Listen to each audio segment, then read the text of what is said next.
Did he really try to erase Kim Porter for good, simply because she may have warned Brittany Murphy about what he was planning? Because if these new allegations are even partially true, this story just took a terrifying turn. Fresh claims are now surfacing that suggest Kim Porter may have stumbled upon deeply disturbing information tied to Diddy and the unexplained death of Brittany Murphy. And according to these allegations, that discovery may have cost her everything. Here's where it gets even more unsettling. Insiders are whispering that federal authorities could be preparing to revisit Brittany Murphy's case altogether. And trust me, you're going to want to sit down for this. For years, there have been rumors that refuse to fade. Rumors linking three eerily similar deaths: Brittany Murphy, her husband Simon Monjack, and Kim Porter. Officially, each passing was attributed to pneumonia or related medical complications. But the circumstances surrounding all three deaths felt rushed, oddly handled, and painfully unresolved, leaving loved ones with more questions than closure. Over time, a controversial theory began to take shape. One that suggested these individuals shared more than tragedy; they allegedly shared knowledge. Knowledge that, if exposed, could have shattered powerful reputations. At the center of that theory? Diddy. Now, that long-dismissed narrative is storming back into the spotlight.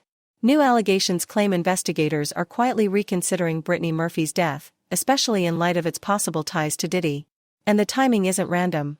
With a wave of lawsuits now accusing him of years-long patterns of serious misconduct, authorities are reportedly combing through every shadowed chapter of his past. Not to skim, but to scrutinize. Because this time, they aren't just looking to uncover the truth. They're looking to make sure it never gets buried again. The most unsettling part of this entire story lives in the shadows, where coincidence begins to feel uncomfortable. It's the growing list of people connected to him whose lives ended suddenly, quietly, and under circumstances that never quite sat right. These aren't just isolated tragedies anymore, they're dots that some believe form a disturbing pattern. Behind closed doors, whispers paint a chilling picture, that certain deaths attributed to illness may not have been natural at all. According to this narrative, Brittany Murphy and her husband, Simon Monjack, who died only months apart in the same home, were allegedly gathering damaging information about Diddy. Kim Porter's death, too, has long been questioned by those closest to her, who insist something about it never added up. As these conversations deepen, more names surface, names tied to the same powerful social orbit. Ashton Kutcher's connection to Diddy's inner circle has only widened the scope of suspicion, making the entire web feel far larger and more dangerous than anyone wants to admit. What confuses many people is this: Brittany Murphy wasn't known to be part of Diddy's world. Their paths didn't naturally cross. So why does his name keep resurfacing in discussions about her death? The answer, according to this theory, lies with Ashton Kutcher. At the height of her fame, Brittany Murphy was positioned as Hollywood's next big thing: beloved, bankable, unstoppable. Then she became involved with Ashton Kutcher. Insiders don't describe that relationship as a simple breakup. They describe it as devastating. Alleged infidelity, a humiliating public collapse, and emotional fallout reportedly shattered her confidence and stalled her career at its peak. Almost overnight, she went from rising star to someone the industry quietly stepped away from. Hollywood can be cruel that way. And Ashton didn't exist in isolation.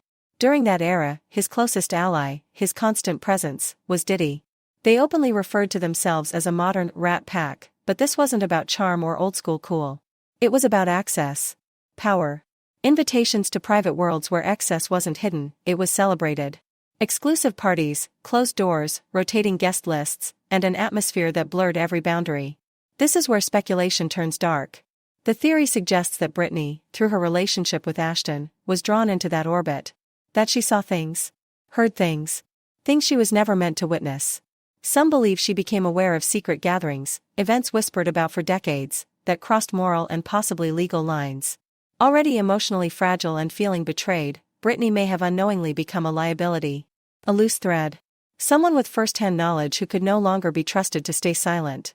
Her death, followed just 5 months later by Simon Monjack's death in the same house, from eerily similar causes, doesn't feel random to those who question the official narrative. 2 adults. Same location. Same explanation. Pneumonia. Rare complications. Case closed. But many argue it shouldn't have been. Brittany's autopsy cited severe pneumonia, iron deficiency anemia, and multiple substance intoxication. One detail, however, stood out to medical professionals and her family alike: her hemoglobin level was recorded at 3.0. For context, a healthy woman typically falls between 12 and 15.5. A level of 3.0 isn't just low, it's catastrophic. At that level, the blood can barely transport oxygen. A person would be visibly ill, barely functioning, struggling to breathe, incapable of normal daily activity. This isn't something that quietly sneaks up on you overnight. To reach such a number through simple anemia would require prolonged, extreme medical neglect. And Brittany Murphy wasn't isolated or without resources. She was a working actress in Los Angeles with access to doctors, nutritionists, and care. The math didn't make sense. That's why her father, Angelo Bertolotti, never accepted the explanation. Until his death, he insisted the science didn't add up. He wasn't chasing conspiracy, he was following evidence. Hemoglobin that low can result from massive blood loss or from substances that destroy red blood cells internally. Certain toxins. Certain poisons. His lawsuit wasn't denial. It was accusation. That he eventually had to abandon the fight, worn down by legal barriers, public dismissal, and declining health, only adds another layer of quiet tragedy. Another voice exhausted into silence. This is why Diddy's name continues to surface in conversations about Brittany Murphy. In this narrative, he wasn't just adjacent. He was the gatekeeper to the world she may have accidentally discovered through Ashton Kutcher, a world that, according to these suspicions, could not afford to let a wounded, disillusioned insider speak freely. And Brittany, many believe, wasn't the only one. New allegations suggest Kim Porter may have learned too much as well. Not just as a former partner, but as someone who knew the private rhythms of his life, someone who remembered everything. Her death raised enough questions that even the coroner reportedly expressed concern. Then there's the growing list of others whose endings feel unfinished. Heavy D found face down. Heart attack, they said. Clean. Final. But whispers claim he was in the middle of writing a book, one that didn't polish legends or protect reputations. A book that named places, behaviors, and patterns. The kind of book that turns power fragile. Andre Harrell followed. Another heart attack. Another sudden silence. He wasn't an outsider. He was inside the rooms. He didn't rely on rumors, he lived the reality. And again, the quiet word spread, he too had been writing. Not for therapy. For truth. Then there's Albie Sure. He survived, but survival doesn't erase what happened. A sudden collapse. A coma. Months lost. A healthy man reduced to machines. And he didn't stay quiet. He openly questioned Kim Porter's death, even when warned to stop. Even when advised to protect himself. At the time, he was working on a documentary. His life. His experiences. His access. His knowledge. You can explain away one death. Even two, if you're determined enough. But when the same names, the same illnesses, the same timing, and the same unfinished projects keep appearing around the same source, people begin to wonder whether coincidence is just a comforting word we use when the truth feels too heavy to carry. Some stories don't end when files are closed. Some refuse to stay buried. Kim Porter's passing sits at the center of this story like a gravitational force, quiet, heavy, impossible to ignore. On paper, it was simple: pneumonia. No spectacle. No scandal. A neat explanation that asked for no follow-up. But those who truly knew her insist she carried more than memories. She carried knowledge earned from years inside a private world few ever enter. She was present before power hardened into an empire. She witnessed the shifts, the excess, the moral erosion that happens when influence goes unchecked. Then, without warning, she was gone, leaving behind children, unanswered questions, and a silence so pristine it felt engineered. When the frame widens, Brittany Murphy appears, not as a side note, but as another unsettling echo. Young, gifted, publicly labeled as troubled. Pneumonia again. And then her husband. Same house. Same diagnosis. 2 deaths, months apart, 1 address, 1 repeated explanation spoken with clinical certainty. Reports were written. Doctors weighed in. Yet the discomfort lingered. Pneumonia doesn't usually move like that. It doesn't strike twice, in the same place, with such precision, without deeper warning signs. And still, the cases were closed, the strangeness quietly filed away. Each story, on its own, can be rationalized. That's how plausible deniability survives. Humans are skilled at compartmentalizing when connections feel dangerous. Heart attacks happen. Illness happens. Bodies fail. Tragedy exists. Case closed. But when you place these stories side by side, the illusion of randomness begins to crack. What once felt scattered starts to align. The pattern doesn't scream, it breathes. What links these people isn't fame or proximity alone. Plenty of people move near power and remain untouched. The detail that makes voices drop is timing. Each collapse seems to arrive at a moment of transition, when memory is about to become record. When experience shifts from private recollection into documented truth.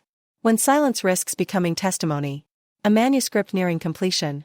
A documentary outline taking shape. Notes gathered. Files stored. These aren't hobbies. They're permanents. Once released, they don't soften. They don't forget. They don't protect reputations. They exist beyond control. That's why this feels less like misfortune and more like containment. Not dramatic. Not visibly violent. No chaos in the streets. Just medical explanations, clean ones, that end conversations before they begin. Causes that leave no villain, only grief and confusion. Power doesn't always silence with force.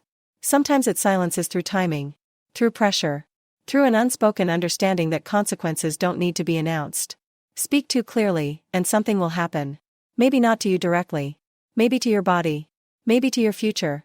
Maybe to someone close to you. The mechanism matters less than the warning. And the warning, when you listen closely, is consistent. Those who move closest to telling a complete story rarely get to finish it. That doesn't require a shadowy mastermind orchestrating every detail. Real life rarely works that way. Systems don't need villains, they need incentives. Silence is rewarded. Loyalty is protected. Curiosity is tolerated only until it threatens stability. People inside these environments learn quickly how fragile their protection is. Fame doesn't equal safety. Access doesn't guarantee immunity. In fact, it often increases risk. You've seen more. You know more. And once that knowledge tries to escape your body as words, it becomes dangerous.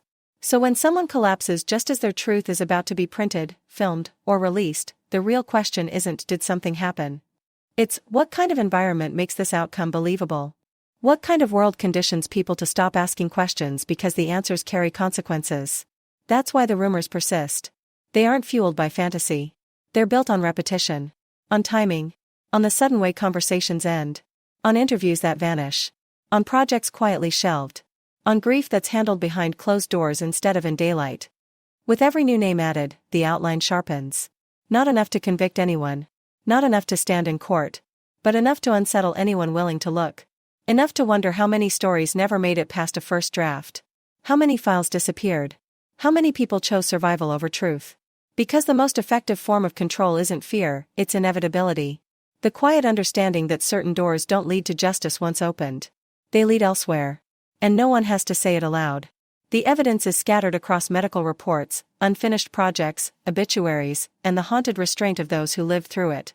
What remains isn't certainty. It's unease. The feeling that too many lives ended just as clarity approached. That too many illnesses arrived right on schedule. That too many voices went quiet at the moment they were finally ready to speak plainly. Maybe that was always the goal, not to erase every story, but to shatter them. To leave fragments instead of confessions. Whispers instead of testimony. Doubt instead of truth. Because a broken narrative is easy to dismiss. Easy to argue over. Easy to label coincidence.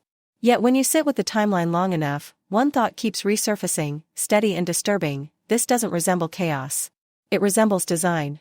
These aren't just medical mysteries, they're points stitched together around one figure in a way that feels deliberate, almost architectural. Each case alone can be brushed aside. Together, they form a boundary. A clean one. Where the line between belonging and knowing too much is razor thin. And where stepping beyond that line with a story to tell may mean never stepping back at all. That's why reopening even one of these cases matters. Not because it corrects a single autopsy, but because it tugs at a thread that could unravel an entire structure built over decades. This is no longer a series of unrelated losses. It's a constellation. And at its dark center sits one man, surrounded by a silence so dense it almost vibrates. What makes this sequence of events so disturbing isn't the fact that people passed away. Death, tragically, is part of life. It's how these deaths unfolded, and when. Illnesses that accelerated with frightening speed. Heart attacks that struck people who, by most visible measures, weren't on the brink of collapse. Conditions that moved faster than doctors could fully explain, faster than families could emotionally grasp, and faster than investigators could realistically dig into. In several instances, medical conclusions appeared hurried, explanations felt prematurely sealed, and deeper questions seemed quietly redirected rather than openly explored. Each death made sense on paper. And that's the brilliance of it. Each one was believable enough to avoid sustained scrutiny. But when viewed together, they become statistically unsettling, too aligned to ignore. Then there's the timing. Timing is where coincidence starts to feel rehearsed. These deaths don't appear at random chapters of people's lives. They cluster around moments of transition, points where stories are about to shift from memory to record. Rumored books nearing completion. Documentary ideas circulating behind closed doors. Conversations turning into plans. It's as if an unseen countdown begins the moment truth inches toward daylight. And just before it can emerge fully, everything stops. In this context, silence isn't simply the absence of sound. It's an enforced state. Around this man exists not just a social circle, but a boundary, a perimeter of quiet. Those safely inside it are elevated, protected, rewarded. Those who drift toward the edge, or worse, step beyond it, often encounter endings that are tragically convenient for everyone except the people who love them. And because these endings arrive wrapped in medical language and official conclusions, the system never has to expose itself. It simply continues, uninterrupted. This is where proximity becomes impossible to dismiss. These weren't strangers brushing past one another at the same party once. They were connected, directly or through a single degree of separation, to the same closed ecosystem. The same hierarchy. The same center of gravity. That's what transforms coincidence into pattern. That's what turns grief into suspicion. When the line keeps tracing back to the same source, over and over, you're no longer talking about chance. You're talking about influence. And then there's the bridge, the figure that connects this private inner world to the outside. The link that explains how someone who seemingly didn't belong there could suddenly be pulled close enough to witness something they weren't meant to see. To hear something they weren't meant to hear. To know something they weren't meant to know. Once that bridge is visible, the confusion dissolves, and what's left is chilling clarity. From that angle, silencing doesn't look dramatic. It isn't loud. There are no public threats, no explosive confrontations. It's quieter. Clinical. It hides behind hospital curtains and death certificates. It relies on our collective trust in authority, our reluctance to challenge official causes, and our discomfort with the idea that something so calculated could exist openly. That hesitation is what keeps the system effective. Families are left not only mourning loved ones, but mourning certainty. Friends carry questions they're afraid to voice. Investigators inherit cases that are technically closed, even though nothing about them feels complete. And the public is left with fragments, stories that don't quite connect unless you're brave enough to view them together. That's the dangerous part, looking at everything at once. Because once you do, repetition emerges. Similar phrasing in reports. The same urgency to conclude. The same lack of follow-up. The same resistance to reopening files. Patterns don't need to be identical to be meaningful, they just need to echo. And here, the echo is unmistakable. What may be most unsettling is how normalized this becomes for those closest to it. When death passes by often enough, always wrapped in clean explanations, it stops shocking. It becomes environmental. A cautionary whisper. A reminder of boundaries. A reinforcement of unspoken rules. Threats don't need to be spoken when consequences are already visible. Fear finishes the job. This isn't about proving guilt in a courtroom. It's about recognizing a pattern that has hidden behind plausibility for far too long. It's about asking why the same kinds of deaths orbit the same social nucleus. Why moments of potential exposure so often precede irreversible loss. And why power, left unchecked, rarely needs overt violence to protect itself. Sometimes silence, timing, and structure are enough. That's why reopening even one case matters. Not to correct a single file, but to test a theory. If even one death is shown to be more than misfortune,